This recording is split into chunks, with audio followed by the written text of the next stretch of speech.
예, 안녕하세요. 저는 전자통신연구원의 예충일입니다. 그리고 오늘 발표할 제목은 ITUR6G 표준화 동향입니다. 오늘 제가 발표할 순서는 6G 관련해서 프레임워크, 케이퍼빌리티, 타임라인, 유즈 케이스, 테크놀로지 이런 순서로 발표를 하겠습니다. 먼저 이동통신 시스템은 그림에서 보시는 바와 같이 이제 단말하고 기지국 사이의 무선 구간이 이제 우리가 말하는 무선 접속이라고 하고요.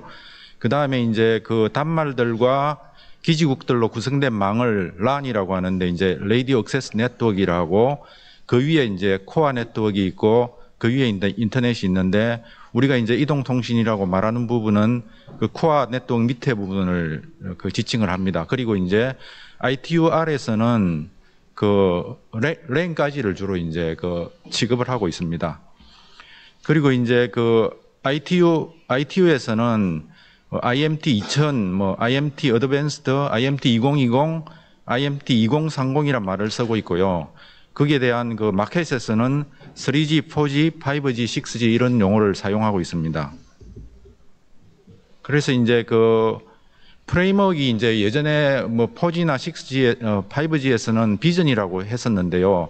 ITUR에서 이제 ITUR은 결국은 이제 UN 산하 어떤 조직이고 어떤 사람들이 이제 ITU가 이제 개별 국가의 어떤 비전을 갖다가 이렇게 제시하는 게 이제 옳지 않다고 이제 주장하는 사람이 있어서 이제 6G에서는 비전이란 말 대신에 이제 프레임워크이란 말을 쓰게 되었고요. 그림에서 4G 비전은 ITUR 근거 문서 M.1645에 있는 그림인데요. 이 그림을 보면은 결국은 이제 4G가 추구하는 것은 빨리 이동하면서 이제 하이 데이터 레이트를 받는 게 이제 타겟이었다는 걸 알 수 있고요. 그다음에 5G를 보면은 이거는 이제 ITUR 근거한 M.2083에 있는 그림인데요.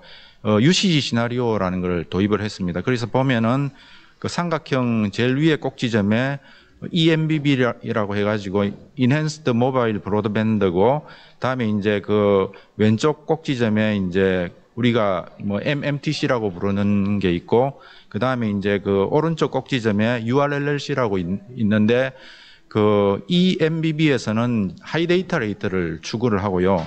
그 다음에 이제 MMTC에서는 한 번에 이제 커넥션을 많이 제공하는 것을 추구를 하고 있고, URLLC에서는 low latency, reliability 같은 것을 추구를 하는데, 4G하고 5G의 차이점이라는 거는 보면은 이 삼각형 안에 이제 5G에서는 용례들이 이렇게 많이 있습니다. 유즈 케이스라고 해가지고. 그래서 보면은 어떤 커뮤니케이션 서비스뿐만이 아니고 각종 이제 우리가 버티컬이라고도 말하는데 그런 것들이 이렇게 다 이제 어떤 시나리오 하에서 이렇게 이제 제공이 된다고 이렇게 그려져 있는 것을 보면은 5G에서는 이제 통신 시스템이 어떤 전체적인 산업의 이제 플랫폼으로 이제 사용할 거라는 그런 의도가 이제 보입니다. 그리고 이제 6G에서는 프레임워크를 어떻게 잡았느냐 하면은 이것은 아직까지 문서로 이제 퍼블리시는 안 됐는데요. 아마 12월 말에 M.2160인가 그 문서 번호로 퍼블리시 될 거로 보이고요. 이게 이제 시사하는 바는 그림에 보면은 삼각형이 제일 중앙에 있는 삼각형이 5G UCG 시나리오입니다. 그리고 이제 삼각형을 둘러싸고 있는 육각형이 보이는데 육각형에 보면은 UCG 시나리오가 이제 6개로 이제 늘어났습니다. 그래서 보면은 세 개는 이제 뭐냐면은 5G UCG 시나리오에서 익스텐션 된 부분인데요. 그림에는 이제 그린으로 표시되어 있는데 5G의 EMBB가 이제 Immersive Communication으로 이제 됐고요. Immersive Communication이라는 건 뭐냐면은 5G 때까지는 통신이 Transmit and Receive라고 보면은 이제 Immersive Communication에서는 이제 See and Feel 그런 거로 이제 이해하셔도 될 것 같습니다. 그리고 URLLC도 이제 HRLLC로 Hyper Reliable and Low Latency Communication으로 이제 확장이 됐고요. 사실 울트라가 센지 하이퍼가 센지는 모르겠지만은 하이퍼라고 정했고요. 그다음에 MMTC는 매시브 커뮤니케이션으로 이제 UCG 시나리오 이름을 정했습니다. 그리고 이제 새로운 UCG 시나리오로 유비퀴터스 커넥티비티라는 거는 뭐냐면은 그 커넥티비티가 우리는 뭐 어디서나 접속할 수 있지만은 사실 커넥티비티가 제공 안 되는 지역이 더 많지 않습니까? 그래서 그런 것들을 이제 해소하겠다는 뜻이고요. 그 다음에 이제 AI하고 커뮤니케이션이 그 융합되는 UCG 시나리오가 있고, 그다음 센싱하고 커뮤니케이션이 또 융합되는 UCG 시나리오를 만들었습니다. 그리고 이제 밖에 휠에 이제 보면은 네 가지 요소가 있는데, 밖에 이제 휠에 적혀 있는 거를 오버아칭 에스펙트라고 이제 이름을 붙였고요. 이것은 이제 그 모든 UCG 시나리오에 공통적으로 적용되는 그런 디자인 프린시플이라고 할 수 있겠습니다. 그래서 그 네 가지가 서스테이너빌리티가 있고, 지속 가능성이라고 주로 말하고 있죠. 그리고 이제 connecting the unconnected, ubiquitous intelligence, 그리고 이제 security, privacy, resilience가 이렇게 있는 게, 이게 이제 그 6G의 그 프레임워크이라고 할 수 있고, 이게 아마 이제 한 10년 동안 이제 사람들이 또 이 그림을 가지고 이제 그 여러 가지 이제 이걸 실현시키기 위해서 여러 가지 기술도 개발하고 이제 그렇게 보입니다. 그리고 이것은 이제 그 6G의 capability인데,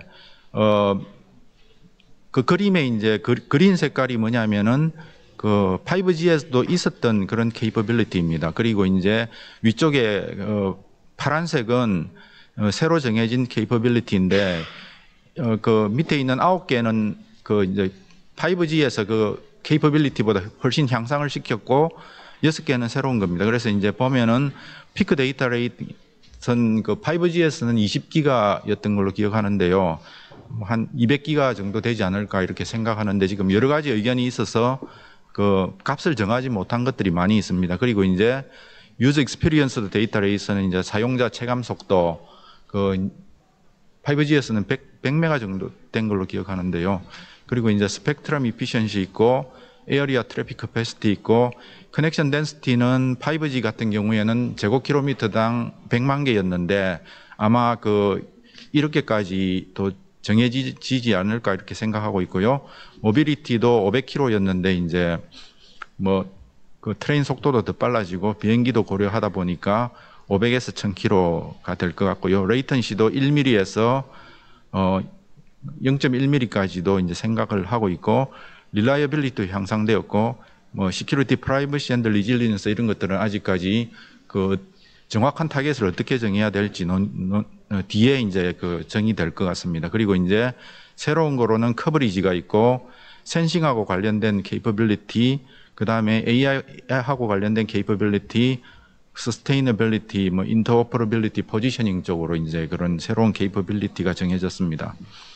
그리고 이제 타임라인을 보면은 그 23년까지 거기 보면은 프레임워크 정의라고 한 거 보면은 그 22년 제일 위에 있는 그런 FTT 리포트라는 게 있는데, 이거는 22년 중반경에 이제 그 보고서가 만들어졌고요. 이거는 이제 미래기술 동향 보고서라고 하는데, 어떤 그런 구속력은 없지만은 사람들이 생각하기에 6G에 뭐 이러한 기술이 있지 않을까 이렇게 이제 생각하고 이제 그 기술들을 다 이렇게 이제 그걸 쓴 걸 갖다가 이제 FTT 리포트라고요. 그 다음에 이제 그 지금 말씀드리는 게 이제 그 IMT 2030 프레임워크 근거인데, 이제 뭐 리포트보다 근거는 좀 구속력도 있고 그 문서가 상당히 그 계위가 높은 문서죠. 그래서 지금 현재 문서는 다 완성되었는데 지금 그 회람 중이고요. 아마 23년 말에 이제 그 2060인가 뭐 하여튼 그 문서번호로 이제 나올 거고요. 다음에 이제 그 100기가 이상의 그 IMT 주파수 이제 피지빌리티 보는 보고서가 있는데, 이것은 아마 2024년도 2월 달쯤에 아마 승인이 될 것 같습니다. 여기까지가 이제 프레임워크를 정의한 거고, 그 다음에 이제 그 내년부터는 I2에서는 요구사항이나 평가 기준 같은 걸 만들 것 같습니다. 그래서 이제 그 테크놀로지 퍼포먼스 리퀘어먼트를 해가지고 보통 TPR이라고 부르는데, 여기서 이제 앞에서 타겟 그 값 못 정한 것들도 정하고 뭐 여러 가지 이제 데피니션도 더 세밀하게 하고 이런 것들이 있을 수 있고, 그 다음에 이제 이밸류에이션 메소돌로지는 이걸 갖다 어떻게 평가할 것인가 하는 그 평가 방법론을 말하는 거고, 그 다음에 이제 서미션 템플릿을 만드는데 이제 기술을 이제 그 서미션 하는 그런 뭐 디펙터 표준 단체나 인더스트리가 이제 그 이제 템플릿을 채워서 이제 서미션을 하게 됩니다. 그러면은 이제 그 실제 이제 이렇게 틀을 만들어 놓으면은 디펙터 그 표준화 단체나 그 인더스트리에서 이제 그 기술을 이제 그 6G 후보 기술로 이렇게 제출을 할 텐데요. 그러면은 지금은 보면은 그 실제로 뭐 다른 데가 의미가 없다는 건 아니지만 실제로 이제 그런 그 세부 기술을 만드는 데는 거의 이제 뭐 3GPP라고 보고 있거든요. 그래서 이제 3GPP가 릴리즈 20이 이제 2026년에 종료되는데 그때 아마 릴리즈 22 6G에 대한 스터디 아이템을 하고 그 다음에 이제 릴리즈 21이 아마 6G 워크 아이템이라는 거는 세부적으로 이제 규격을 만드는 거거든요. 그래서 이제 그 릴리즈 21에서 6G 규격을 만들어서 이제 제출을 하면은 ITUR에서 이제 그 앞에서 만드는 그 뭐 평가 방법론이라든지 이런 데 따라서 이제 이밸류에이션을 하고 이제 그게 다 이제 그 적합하면은 이게 이제 6G 그 표준 규격이다 이렇게 이제 선언을 하거든요. 그래서 보면은 그 아마 여기는 주로 특허를 다루는 그런 컨퍼런스이기 때문에 아마 6G 관련 그런 표준들은 그 2024년부터 이제 많이 나오지 않을까. 그 릴리즈 19 이제 스터디 아이템 하면서부터 6G니까 그렇게 이제 보입니다. 그리고 이제 그 개별 UCG 시나리오별로 이제 좀 상세하게 살펴보면은 그 5G에서 익스텐션 부분에 EMBB가 이제 이머시브 커뮤니케이션으로 이제 그 익스텐션이 되었다고 했는데 이머시브 커뮤니케이션의 목적은 이제 핫스팟이나 도심 및 시골 지역에서 대화형 몰입형 경험을 제공하는 거고요.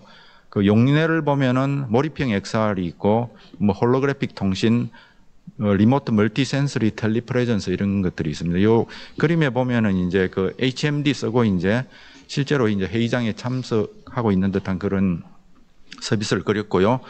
그 다음에 케이퍼빌리티를 보면은 5G 같은 경우에는 그 UCG 시나리오별로 KPI가 하나로 거의 원투원 매핑이 되었는데 6G에서는 이 해당 KPI가 되게 많습니다. 그래서 이제 이머시브 커뮤니케이션 관련된 케이퍼빌리티로는 뭐 스펙트럼 효율, 데이터 속도, 이동 속도, 신뢰도, 지연 시간, 연결 밀도 이런 것들이 있고요.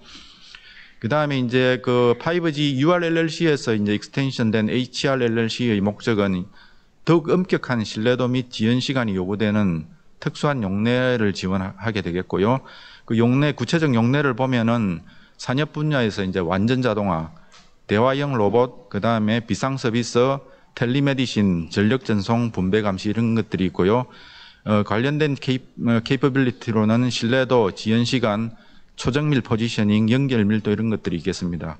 그리고 이제 5G의 그 MMTC에서 매시브 커뮤니케이션으로 이제 그 익스텐션된 그 UCG 시나리오의 목적은 대규모 디바이스 또는 센서 연결에 의한 광범위한 용례를 지원하고 그 용례의 구체적인 케이스를 보면은 스마트 시티, 교통, 물류, 건강 에너지, 환경 감시, 뭐 농업 이런 쪽이 되겠습니다. 그리고 이제 그 케이퍼빌리티를 보면은 연결 밀도, 뭐 저전력 소모, 이동 속도, 커버리지, 보안 및 신뢰 이런 것들이 있겠습니다. 그리고 이제 새로 이제 이제 만들어진 UC 시나리오 보면은 연결 보편성 이게 이제 유비퀴터스 커넥티비티인데 이거의 목적은 타 시스템과의 상호 연동 등을 통해서 디지털 격차 해소 등에 기여할 수 있고요. 이를테면 뭐 트레스트리얼 시스템하고 뭐 세트라이트 같은 그 넌 트레스트리얼 시스템이 연동되는 거라든지 그래서 이제 유저 케이스를 보면은 미연결 또는 연결 부족 지역 해소를 하는 게 있고 IoT 서비스, 광대역 이동 통신 서비스가 있고 KPI로는 그냥 아직까지 그 정확히 드러나지는 않고 그냥 커넥티비티라고 이렇게 적고 있고요. 그 다음에 이제 AI 통신 융합에 가서는 이 UCG 시나리오의 목적은 분산 컴퓨팅 및 AI 파이월드 어플리케이션 지원이 있고 유저 케이스로는 자율주행, 의료 지원 어플리케이션, 컴퓨팅 분산 작업, 디지털 트윈 등이 있고 KPI로는 단위 면적당 용량, 사용자 체감 속도, 초신뢰도, 초저지연, 데이터 컬렉션, 그다음에 모델을 훈련 공유, 분배하는 데 대한 것들이 있을 수 있겠습니다. 그리고 센싱 융합 통신 UCG 시나리오의 목적은 센싱 기능이 되는 모든 서비스를 지원하고 그 용례를 보면은 항법, 활동 인식, 움직임 추적, 환경 감시, 주변 상황, 센싱, 데이터 및 정보 처리 이런 것들이 있고요. 그 케이퍼빌리티를 보면은 고정밀 포지셔닝, 거리 속도, 각도 추정, 사물 존재 인식, 이미징 이런 것들이 있겠습니다. 근데 요거는 보면은 이제 그 권고 안에 프레임워크 권고 안에 그 앞에 제일 먼저 나왔던 문서에 그 FTT의 내용을 서머리해서 넣은 부분이 있거든요. 그래서 그거를 보면은 일단 그 FTT 미래기술 동향을 보면은 기술을 크게 세 가지 분류로 이렇게 이제 분류하고 있는데 첫 번째가 이제 이머징 테크놀로지 트렌드 앤드 이네이블러가 있고 두 번째는 그 라디오 인터페이스에 대한 기술이 있고 이제 세 번째는 랜에 대한 기술이 있는데 이제 대부분이 이제 그 라디오 인터페이스가 제일 중점적으로 다루어지고 있습니다. 그래서 이제 이머징 테크놀로지로 이제 그 팝업시킨 부분들이 뭐냐면은 AI 기반 통신이 있고 그다음에 이제 랜 오토메이션, 컨피규레이션 인텔리전스가 있는데 랜 쪽은 보면은 이제 인텔리전스가 크게 두 가지로 이제 사용되고 있는 것 같습니다. 그래서 이제 에어 인터페이스 쪽에는 성능 향상이나 뭐 오버헤드 감소 이런 쪽으로 많이 쓰이고 있고요. 그다음에 란으로 보면은 인텔리전스가 이제 제로 휴먼 터치를 그 사람의 그런 손길이 전혀 필요로 하지 않도록 이제 랜 오토메이션에 이제 활용하는 것 같고요. 그 다음에 또 네트워크 포 AI라고 해가지고 AI가 이제 그 네트워크이 AI가 그 에어 인터페이스나 란의 성능을 향상시킬 수도 있지만은 이제는 네트워크 자체가 이제 AI 지원을 위한 네트워크가 되기 위해서 강조되는 게 이제 UL 센트릭이 모델을 트레이닝하고 하다 보면 UL 센트릭이 되고 그다음에 레이턴시 맞추려고 하면 DBAG라든지 그다음에 이제 그 페더레이티드 러닝 같은 걸 지원하기 위해서 전체 네트워크에 이제 ML이 존재하는 이런 것들이 있고요. 그다음에 이제 그 센싱 통신 융합은 이제 혁신적 서비스나 애플리케이션을 단말도 아주 다양한 것들이 나올 수 있고 그다음에 이제 컴퓨팅 통신 융합이 있습니다. 그래서 이제 컴퓨팅이라 이런 것들이 이제 서비스로 또 이제 제공이 될 것 같고요. D2D에서 테라헤르츠가 이게 그 커버리지가 적기 때문에 유의하고 이제 다른 여러 가지 퍼리퍼럴들이 있을 수가 있는데 이런 것들을 이제 그 테라헤르츠로 묶는 이런 것도 있을 수 있고 이제 스펙트럼 유틸라이제이션 그다음에 이제 에너지 이피션시 파워 컨섬션에 효과적인 기술들이 이제 이머징 테크놀로지고 그다음에 이제 그 신뢰 가치라는 트러스트 워시를 올리는 시큐리티 프라이버시 리질리언스 이런 것도 이제 필요하고 특별히 이제 그 양자 컴퓨팅이 나오면서 시큐리티가 엄청나게 이제 위협을 받으니까 뭐 로케이션을 이용해서 시큐리티 한다든지 이런 것들이 이런 특허들이 많이 나오지 않을까 생각을 합니다. 그리고 이제 리얼타임 서비스를 위해서 이제 그 이동통신 노드에 이제 아주 컴팩트한 아토믹 클락을 갖다가 이제 가져오는 그런 얘기도 있고요. 그 다음에 이제 피코세컨드 레벨로 싱크로나이제이션 시키는 그런 기술들도 많이 이제 특허로 나오지 않을까 생각합니다. 그리고 이제 그 에어 인터페이스 쪽의 그 기술을 보면은 여전히 이제 변조라든지 코딩이라든지 뭐 멀티플 액세스 이런 쪽으로 이제 어드밴스드 버전이 나올 것 같고요. 고급 안테나 기술로 이제 이미모, 그 5G에서는 M미모라고 했는데 매시브 미모였죠. 근데 이제 6G에서는 익스트림 미모라고 해가지고 TRX 숫자가 M미모 때보다 훨씬 많은 그런 이미모가 이제 나올 것 같고요. 그래서 이제 그 이미모에서 요즘 나오는 뭐 에릭슨 같은데 보면은 이미모를 이용해가지고 뭐 커패시티 20배 올렸다 이런 보고서들도 화이트 페이퍼들도 나오더라고요. 그리고 분산형 이미모도 있고 근데 이 이미모를 하려면은 TRX 숫자가 많아지니까 채널 추정이 굉장히 어려워지죠. 그래서 이제 그 뭐 AI를 활용해서 뭐 채널 추정을 하는 AI 활용 이미모도 이제 나올 것 같고요. 그 다음에 이제 전 이중화 기술이 이제 6G의 중요 기술이 될 것 같습니다. FDD나 TDD는 결국은 이제 타임이나 그런 프리퀀시를 오소고날하게 활용하는 건데, 이제 그 IBFD 같은 경우는 완전히 이제 같은 시간에 같은 주파수를 써서 송수신 동시에 하는 이런 것들이 많이 나올 것 같고, 그 다음에 이제 디멘전을 높이는 좀 새로운 기술로 이제 뭐 RIS, 홀로그램 레이디오, 그다음에 orbital angular momentum 같은 것들이 나올 것 같고요. 요거는 시간이 되면 조금 다시 보고요. 그다음에 그 테라헤르츠 전송이 이제 펜슬빔이 나오면서 그 SINR도 굉장히 높이고 그 포지셔닝 애큐러시도 높일 수 있는 그런 것들이 나올 수 있을 것 같고요. 그 RIS, HR, OAM 잠시 다시 보면요. RIS도 지금 벌써 많은 IPR들이 나오고 있는 걸로 알고 있는데요.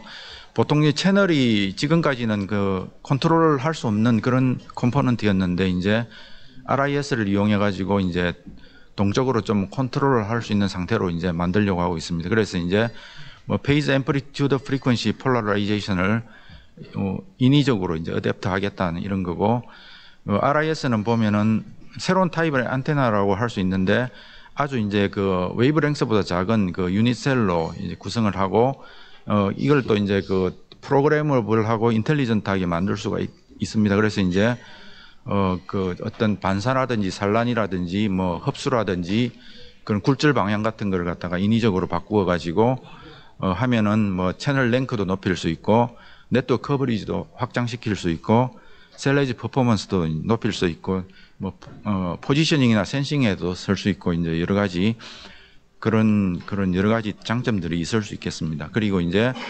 홀로그래픽 레이디오도 뭐 중국에서 좀 말하고 있는데, 홀로그래픽 레이디오는 두 가지 용도로 쓰이는데요. 하나는 이제 이미징으로 쓰이고 하나는 커뮤니케이션으로 쓰일 수 있는데, 이게 보면은 또 이 센싱 커뮤니케이션 융합하고도 좀 이렇게 잘 맞는 것 같습니다. 그래서 이제 홀로그래피라는 거는 이제 뭐 어떤 오브젝트의 3D 이미징을 만드는 건데, 두 가지가 있습니다. RF 홀로그래피가 있고 옵티컬 홀로그래피가 있는데, RF 홀로그래피는 안 보이는 걸 3D 이미징을 만드는 거고, 옵티컬 홀로그래피는 보이는 것의 3D 이미징을 만드는 기술인데, 이제 RF 홀로그래피로는 뭐 브레스트 캔서 디텍션이라든지 브레인 이미징이라든지 카디악 이미징 같은 걸 할 수가 있고요.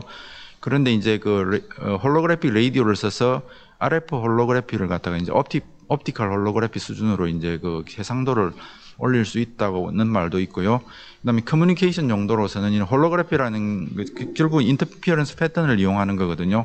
그래서 이제 송신기가 인터피어런스 패턴을 이제 디코더해서 이제 보내면은 수신기가 이제 그 데이터 대신에 이런 그 인터피어런스 패턴을 받아서 이제 데이터를 다시 이제 끄집어내는 방식이 되겠습니다. 그리고 이제 그 orbital angular momentum 이것도 이제 뭐 옛날에 나왔던 기술인 것 같은데, 지금도 또 이제 그 FTT 문서에 보면은 나오고 있거든요. 그래서 이제 이거 보면은 빔의 페이저가 있는데, 이 페이저를 이제 트위스트해서 보낸다고 합니다. 그래서 이제 트위스트를 시키는데 오소고나를 시킨다는 것은 데이터를 많이 보낼 수 있다는 거거든요. 그래서 이제 주로 이제 하는 게, 이게 LOS에서는 상당히 이제 익스트림 하이 데이터 레이트를 보낼 수 있다고 하고요. 그 다음에 이제 또 이제 스터디 하는 게 이제 멀티패스나 이제 오리엔테이션이 이제 어긋났을 때 어떻게 해야 될지 이런 것들을 한 연구를 하고 있다고 합니다.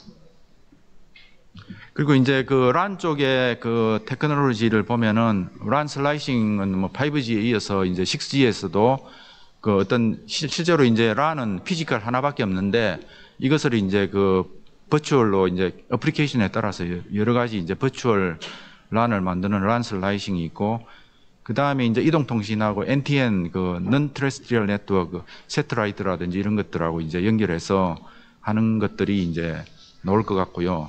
그 다음에 이제 UDN 그 초고밀집 네트워크가 있는데, 결국은 데이터를 많이 보내는 방법 세 가지밖에 없거든요. 하나는 이제 스펙트럼 이피션시 증가시키는 거고, 하나는 이제 그 스펙트럼 많이 확보하는 거고, 나머지 방법이 이제 그 고밀집 네트워크 만들어서 이제 그 프리퀀시 리유저를 최대한 활용하는 거거든요. 그래서 이제 이 UDN 쪽도 이제 중요하고요. 그 다음에 이제 뭐 SDN, NFV를 뭐 계속 중요하죠. 그래서 이제 availability라는 거는 이제 내가 사용하고 싶을 때 항상 사용할 수 있는 그런 말하는 거고, 뭐 resilient, soft, 뭐 user centric 이런 것들이 이제 키워드가 될 것 같습니다. 그리고 이제 새로운 랜 아키텍처도 얘기하고 있는데, 지금 보면 이제 사용자 한 사람이 이제 그 디바이스를 여러 개 가지고 엄청나게 고해상도 뭐 홀로그램이라든지 이런 걸 갖다가 막 찍어서 올릴 경우에 이제 그 랜 노드 간의 코퍼레이션이 필요한데, 이럴 경우에는 뭐 새로운 프로토콜이 필요할 수도 있고, 그 다음에 뭐 DOICT 이런 말도 나오고 있습니다. 그래서 뭐 데이터, 오퍼레이션, 인포메이션, 커뮤니케이션 테크놀로지 이런 융합된 것도 나오고 있고, 디지털 트윈 네트워크이라 해가지고 디지털로 이제 트윈 네트워크 만들어 놓고 이제 실제 네트워크를 이제 컨트롤하고 하는 그런 것도 있고, 그다음에 이제 멀티플 오퍼레이터가 랜을 공동으로 소유하는 그런 기술도 이제 나올 것 같습니다. 주로 이제 뭐 이런 FTT에 적혀 있는 것들이 어떤 구속력은 전혀 없지만은 그래도 이제 이런 기술들이 아마 SI 6G SI 스타디 아이템하고 워크 아이템 할 때 이런 특허들이 좀 많이 도출되지 않을까 그렇게 생각을 하고 있습니다. 네, 감사합니다.